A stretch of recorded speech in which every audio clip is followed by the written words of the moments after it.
Muito boa noite. Como estão as coisas aí desse outro lado da telinha, do outro lado desse portal de comunicação que a tecnologia trouxe para todos nós? Tudo bem por aí? Que bom podermos nos aproximar, ainda que dessa forma, com as limitações típicas da mídia, que não nos traz diversos sentidos, mantém basicamente a visão e a audição, mas não nos dá o tato, o olfato, o paladar, mas que, sem dúvida nenhuma, amplia o leque daqueles com os quais nos aproximamos. Se Jesus nos orienta que o sentido da vida é amar o próximo como a nós mesmos, surge a grande questão de quem é esse próximo. E como fazemos para nos aproximar de mais e mais seres, porque é evidente como os nossos próximos, os que nós chamamos de meus amigos, meus colegas, meus parentes, meus filhos, meus pais, formam um círculo muito restrito. E ao Jesus nos propor que o modelo de amor é Ele mesmo, fica claro que precisamos expandir esse amor, aprofundar e expandir esse amor.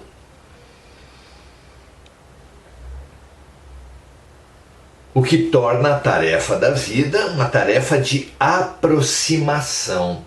Precisamos nos aproximar uns dos outros. E a mídia, ainda que com empobrecimento, ainda com uma visão mais quantitativa que qualitativa, tem feito esse trabalho de aproximação da humanidade. Vivemos uma revolução constante dos meios de comunicação, desde o telégrafo, do rádio,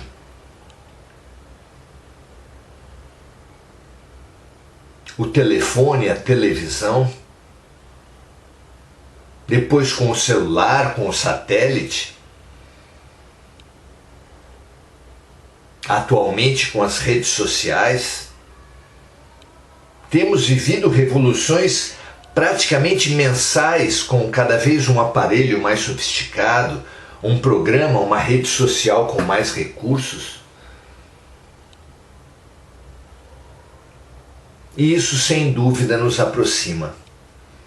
Podemos expandir as fronteiras do nosso amor, daqueles com os quais empatizamos, com os quais nos importamos, pelos quais oramos, meditamos. É um progresso importante. Claro que a mídia não resume o profundo progresso que precisamos ter, mas é instrumento de expansão, se não ainda de aprofundamento, das relações, de aproximação das criaturas entre si. Não apenas dos homens, mas também da natureza, das plantas, dos animais. Grandes movimentos têm sido feitos nisso, ainda que, evidentemente, o mau uso, com mentiras, com calúnias, com cancelamentos, tenha também nos distanciado. O ódio típico do partidarismo religioso, político, nos distancia muito, mas tudo será assim. Tudo pode ser bem usado ou mal usado. Uma faca é essencial numa cozinha, mas pode ser arma de um assassinato. Todos os nossos talentos, nossa inteligência, a inteligência humana tem sido evidentemente muito bem utilizada e muito mal utilizada. Claro que responderemos todos, estamos respondendo todos pelo mau uso e pelo bom uso dos nossos talentos. Na parábola dos talentos, isso fica evidente, que podemos enterrar os nossos talentos por medo ou podemos confiar e multiplicá-los. Que assim seja, que nós confiemos cada vez mais e expandamos cada vez mais nossos talentos e o principal deles, que é o amor. Muito bem, hoje vamos falar, estamos no capítulo 3º, que fala do retorno dos espíritos ao mundo espiritual. No subitem, a alma após a morte, sua individualidade e a vida eterna. As questões 151 e 152, que hoje vamos estudar, dizem assim: o que pensar da opinião daqueles que dizem que após a morte a alma retorna ao todo universal? Uma imagem muito usada para quem defende essa concepção é da gota de chuva quando cai no mar, no lago, que se perde completamente como gota de chuva, diluindo as suas propriedades no todo, na água maior do lago ou do mar. O que dizer a respeito disso? Fez a pergunta de Kardec, testando essa teoria, essa visão de mundo, junto aos espíritos de luz. Já que ele teve essa oportunidade de conversar com espíritos de luz, de entrevistar os espíritos de luz, fez 1019 perguntas, as mais importantes que podemos imaginar. Essa de hoje é uma delas. Fundamental que nós entendamos o que ocorre conosco após a morte, porque esse intervalo de 80, 90, 100 anos, que é o nosso tempo de vida, ele é nada perante a eternidade. A eternidade, a pátria espiritual, é a nossa verdadeira pátria. Então, cabe-nos entender quais são os valores que preponderam no mundo espiritual. Exatamente como faz um viajante ao preparar sua mala para uma viagem, nós também precisamos nos abastecer, nos qualificar, direcionar nossas vidas agora da melhor maneira, visando uma boa vida na pátria espiritual. Se queremos morrer bem, se queremos viver bem na pátria espiritual, precisamos viver bem agora, acumular bons valores, boas experiências, boas relações. Não é assim? Então vamos lá. O que pensar daqueles que dizem que após a morte a alma retorna ao todo universal? A resposta foi a seguinte: o conjunto dos espíritos não forma um todo? Não constitui um mundo completo? Quando estamos numa assembleia, somos parte integrante dela, mas nem por isso perdemos nossa individualidade. Não é interessante? Com a revelação trazida por Chico Xavier a partir do livro Nosso Lar, de que existem colônias espirituais, onde os espíritos são muito mais homogêneos que nas coletividades da Terra, onde um serial killer pode sentar-se ao lado, num ônibus ao lado de um santo. Na pátria espiritual, essas coletividades são muito mais homogêneas e podemos chamar essas coletividades de um todo. para o qual se dirigem os espíritos após a morte. Mas nesse todo das colônias, das cidadelas, das coletividades que existem no mundo espiritual, não ocorre a diluição da individualidade, informam os espíritos. Mantemos a clara noção de vivermos em nossa individualidade. Mas Kardec continua: que prova podemos ter da individualidade da alma após a morte? Vejam só.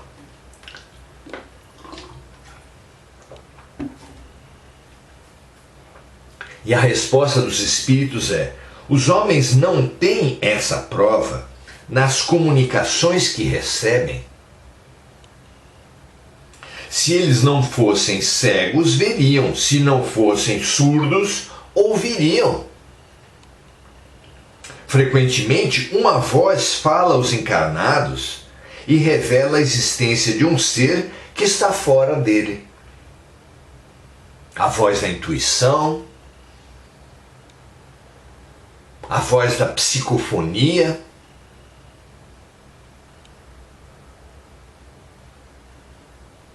da psicografia, da clarividência, da clareaudiência, de todos os dons espirituais. Algo me disse, proclamamos nós, independente das religiões. Mesmo que por toda a Bíblia, por exemplo, considerando aí o cristianismo, por toda a Bíblia, por toda a história dos santos, vemos uma enorme abundância de fenômenos mediúnicos, como esses que nós citamos, clarividência, clareaudiência, que foi a própria experiência de Moisés no Monte Sinai, ao nos trazer os 10 mandamentos, que uma psicografia. Ele escreveu uma mensagem vinda do alto. Não há dúvida nenhuma, que foi a aparição de Nossa Senhora na cidade de Fátima, se não um fenômeno de clarividência e clareaudiência por parte daquelas crianças. Mesmo os sonhos que nós, muito diferentes, que nós percebemos ter sido uma vivência real, não são uma comunicação com espíritos, não prova toda essa enorme abundância de fenômenos, vividas não apenas por seres especiais, não apenas um encontro de nós com espíritos de luz, mas também com espíritos sombrios através da influência espiritual negativa, da obsessão, da possessão. Também fenômenos muito antigos que são encontráveis em todas as culturas, em todos os cristianismos e em todas as culturas. Não fala isso abundantemente da individualidade que permanece, espíritos vingadores, quando assediam encarnados, em vingança a prejuízos por eles causados aos espíritos? Não são provas abundantes e veementes da continuidade da vida após a morte? Mais que isso, da continuidade da individualidade do ser após a morte, já que ele permanece com suas mágoas, suas culpas, seus ódios, seus planos de vingança? É muito evidente essa continuidade da vida e é muito evidente mesmo a permanência da individualidade. O que, aliás, deve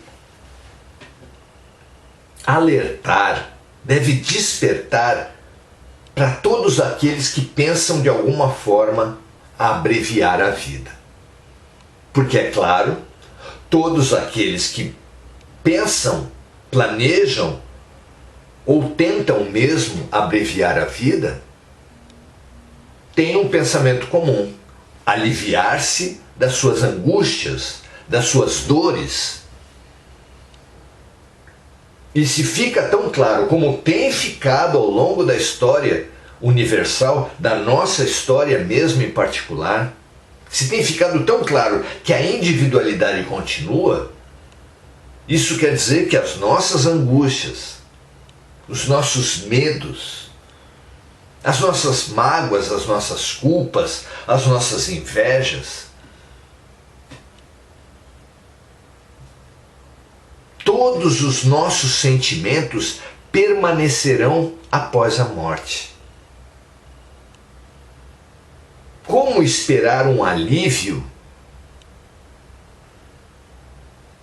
dos nossos sentimentos se é tão evidente que a nossa individualidade, com todos esses sentimentos, positivos ou negativos, sombrios ou luminosos, se tudo isso permanecerá, como o suicídio pode nos aliviar? Certamente não pode. Seremos os mesmos após a morte, exceto pelas nossas conquistas materiais, mas nossos sentimentos, nossos pensamentos permanecerão os mesmos. Então não há alívio das dores com o suicídio. Primeira verdade óbvia, lógica, que nos é oferecida pelo simples raciocínio. Pois a esse simples raciocínio deve-se acrescentar a informação dos espíritos. No livro Memórias de um Suicida, da fabulosa médium Ivone do Amaral Pereira,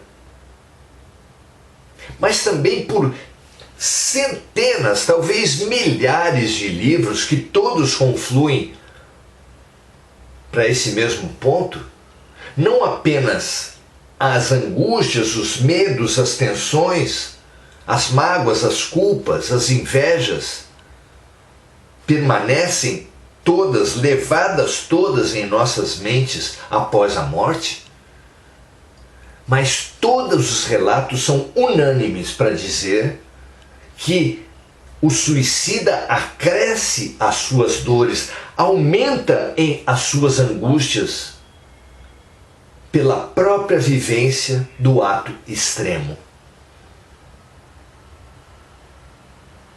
E não é difícil de entender a lógica dessa informação. Porque nós, quando temos uma experiência infeliz, uma experiência traumática,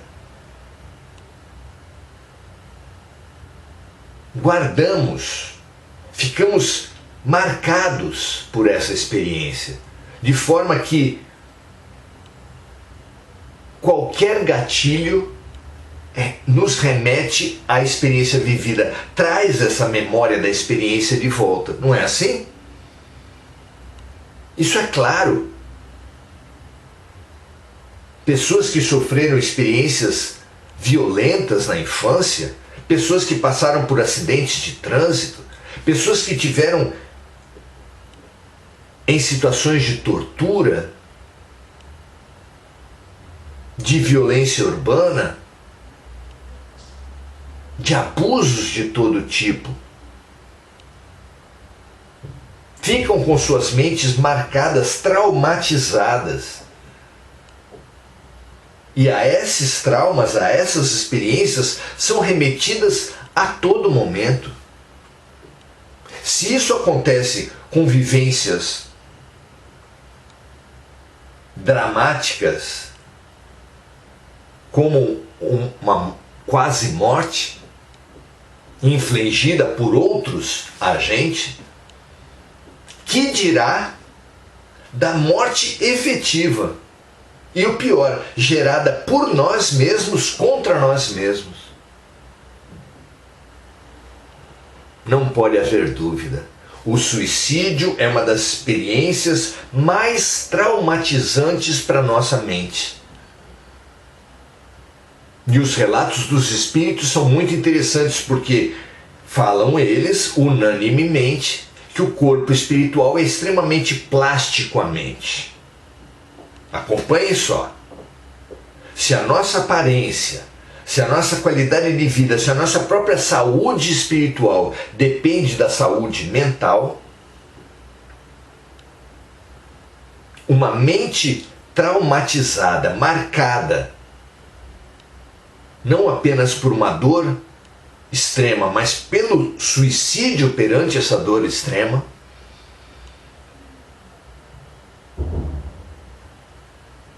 expressará dores redobradas no seu retorno à pátria espiritual.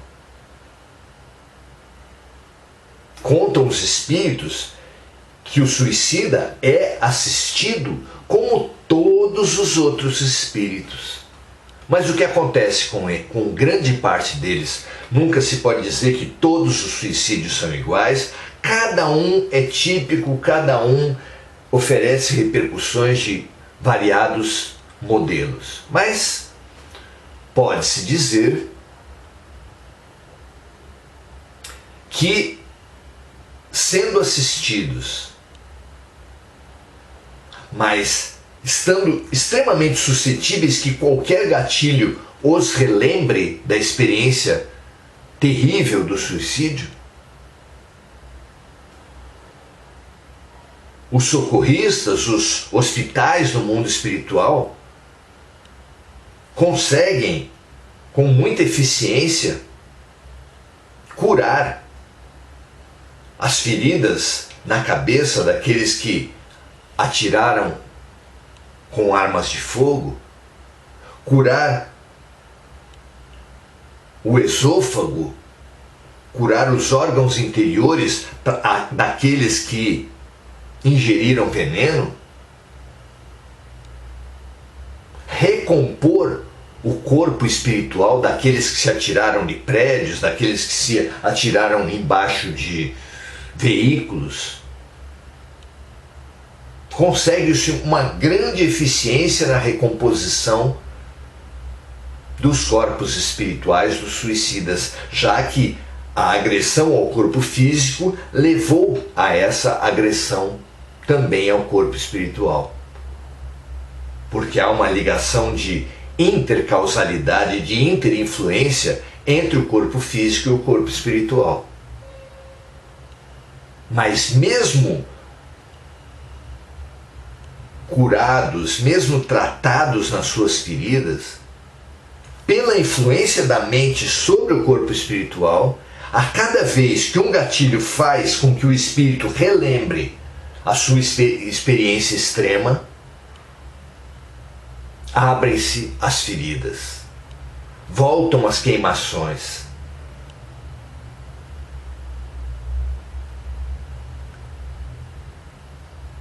Ocorrem novamente as fragmentações geradas pelo ato infeliz.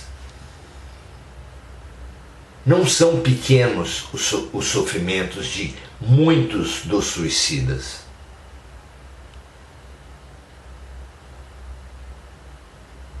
Multiplicam-se as dores, já que o ato extremo foi gerado por dores, por angústias muito grandes. Essas angústias são multiplicadas por novas, intensas, fortíssimas dores no mundo espiritual. Esse alerta é fundamental chegar a todas as mentes, não apenas aqueles que já tentaram, ou estão tentando, ou imaginando, ou planejando atentar contra a própria vida. Porque o suicídio é fenômeno que, visto do ponto de vista espiritual, é muito mais amplo do que nós supomos.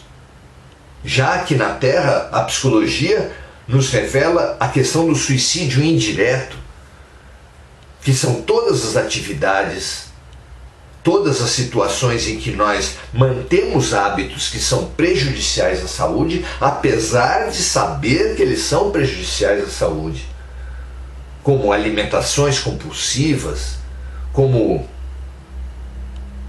práticas radicais ou práticas arriscadas para as nossas vidas, o mau humor, o pessimismo, o ódio, a mágoa, a culpa, que são venenos que nós todos cultivamos, apesar de termos muito claro o quanto eles nos prejudicam.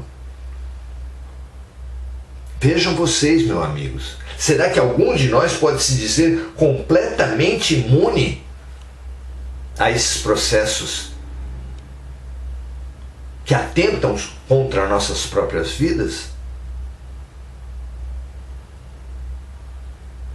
Essa realidade é muito interessante para nós superarmos aquele terrível preconceito que temos contra os suicidas e suas famílias. É urgente acabar com esse preconceito, porque a expressiva maioria dos encarnados abrevia suas próprias vidas com práticas que atentam contra seus corpos. Essa informação precisa chegar ao máximo de pessoas. Nós precisamos compartilhar ao máximo essas informações, a partir da realidade óbvia, ditada, lógica pelos próprios espíritos, sejam eles nas condições de espíritos de luz, que sabem muito, exatamente porque o espírito de luz atende, serve aos necessitados, seja pela informação dos próprios necessitados. É muito rica a mensagem espiritual para nós desprezarmos essas verdades. Multiplique. Estamos em meio a uma pandemia de suicídio. É nossa responsabilidade divulgar ao máximo todas essas informações. Ajude, compartilhe, multiplique a sua solidariedade e estaremos com certeza salvando vidas. Ninguém está sozinho. Façamos-nos presentes, acolhedores, compreensivos, fraternos, com todos os sofredores, porque será acolhendo a dor do outro que acolheremos a nossa própria, respeitando assim o outro como nós mesmos, cada vez mais a lógica de Deus, os ensinamentos de Deus, os remédios de Deus que estão contidos em todas as experiências, mesmo as mais amargas. Até porque aceitando o remédio no hospital perfeito, que nós nos curaremos, que nós finalmente teremos alta. Grande desejo de comunhão com todos os amigos. Sofremos juntos, e sofrendo juntos, nos curaremos juntos. Solidariedade, compaixão, serviço a todos. Multipliquemos o bem, multipliquemos a informação, multipliquemos luz. A Terra está muito necessitada do nosso serviço. Um grande abraço, até amanhã às 18 horas. Estamos juntos e continuaremos juntos. Até lá!